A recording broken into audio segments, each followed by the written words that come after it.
Kamam Juana, sila ay nagayak na kasi pumunta na kami doon sa simbahan. Good.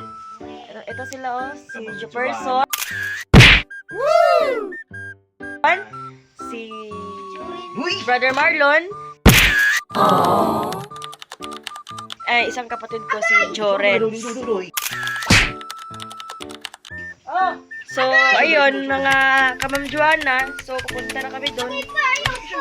Abangan lang nyo, update lang kayo sa video na to guys kasi para makita nyo hanggang umabot kami doon. Oh, hello mga Kamam Juana, ayan oh, nagsuot muna ako na dito sa amin ng papunta doon sa labas. Kasi sobrang laki ng mga putik dito. Ito yung sandal ko. Doon ako magsasandal. Tapos muna ako kay sobrang laki ng mga putik dahil sa sobrang lakas ng ulan kagabi. So, tara, let's go. Ayan na sila mga Kamam Juana. Sumakay na sila sa aming baruto. Ha? Wow! Hindi to baruto. Alam, ugaw na sa Sidecar. Hoy, pero sa ba? Para sa kuha guys no, medyo layo-layo jud kayo guys no, kung dagano nato no. Dire gisugod sa among balay padulong dito sa highway guys mudagan gyud jag mga 1 ka kilometro guys to ayat akaabot sa highway no. O highway ta sugod padulong sa balay 1 ka kilometro gyapon ang daganon kasi lunon makayo ning amua.